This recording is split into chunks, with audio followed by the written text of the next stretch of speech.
A very scary New Year's story will start by saying that winter came too early, and too quietly that year. The snow fell like an even white cloth, muffling footsteps, the sounds of cars, and even people's conversations. It seemed the world was holding its breath, waiting for something that defied explanation. On the evening of December 31st, I went outside with just one small hope: to see fireworks and hear the laughter that usually drives away loneliness. But the city was empty, and only the streetlights cast long, thin shadows, like fingers stretching toward my feet. I walked down a familiar road, but every house seemed alien. Lights burned in the windows, but they were cold, like refrigerator light, and held no warmth. Somewhere in the distance, the sound of a bell rang, not festive, but thin, like glass, and it repeated exactly 3 times, as if someone were counting. I stopped. The wind carried the smell of pine and something else, something I couldn't name. It wasn't rot or smoke, it was expectation, smelling of old paper and ash. I approached a house where my neighbors once lived. The door was ajar. On the threshold lay a small toy, a plush teddy bear. One of its eyes was torn out, and the seam on its neck was unraveling, as if someone had tried to pull something alive out of it. I picked up the toy, and at that same moment, I heard a staircase creak somewhere inside the house. The creak was slow, as if someone were descending the steps, but no footsteps could be heard.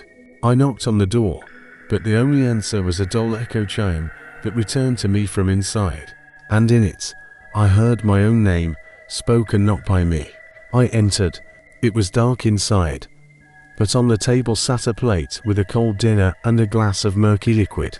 A calendar hung on the wall. The last day of December was marked with a red line, and next to the date someone had neatly written, "Do not go outside after midnight." I smiled because it looked like a joke, but the smile caught in my throat. I felt the air grow denser, as if someone had squeezed it in a fist. The clock on the mantel struck midnight. At that moment, I heard someone behind the wall quietly singing a lullaby. The voice was childish, but it held neither warmth nor melody, only repeating words that made no sense yet sounded familiar, like a forgotten prayer. I walked to the window and saw the street covered in a thin fog, and shapes moved within it. They walked slowly, evenly, as if guided by invisible strings. Each held a candle in their hand, and the light of these candles cast no shadows. One of the figures stopped opposite my window and raised its head. I saw a face not human, more like a mask made of old skin and paper, with slits instead of eyes. The mask was smiling, I recalled, and at that moment, the voice behind the wall stopped singing. The silence was so thick I could hear the blood pounding in my ears. Then came a rustle. Someone slowly opened the door to the corridor, and candlelight spilled through the crack.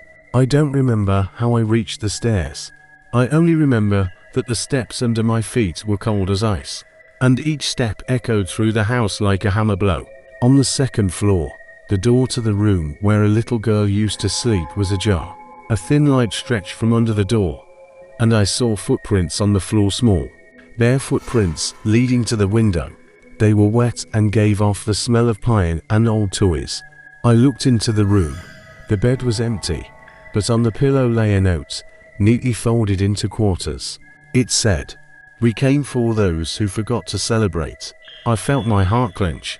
At that moment, the window swung open, and a cold wind flew into the room, bringing with it a whisper, not words, but sounds like the rustling of turning pages.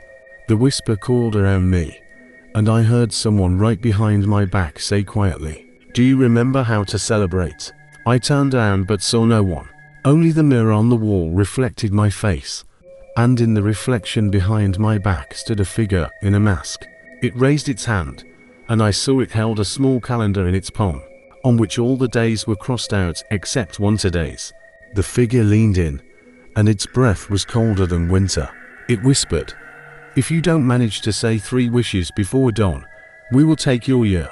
I didn't know what to answer.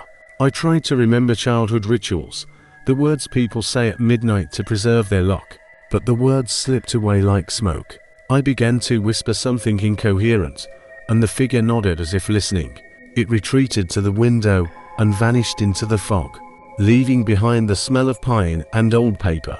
I ran out into the street. Along the way, I saw people standing by their doors, holding candles in their hands, their faces pale as paper. No one smiled. No one laughed. Everyone looked at the sky, where instead of fireworks, small white sheets of paper were gently falling like pages of a calendar that someone was tearing up and throwing down. A name was written on each page. I realized that my name was there too, on one of those pages. I ran, grabbing at the sheets, but the wind carried them away, and they dissolved in the air like snow. When the first rays of dawn touched the roofs, the fog dispersed, and the city became ordinary again. But emptiness remained in the houses. People returned to their affairs, but there was no more celebration in their eyes. They had forgotten how to laugh, how to make wishes, how to believe in miracles. I returned to the house where it all began. That same toy with the torn out eye lay on the table. I placed it on the floor and whispered my last wish, not for myself, but for those who had forgotten. The wish was simple, that in the coming year we would learn to celebrate again. But when I lifted my head, no one was in the room.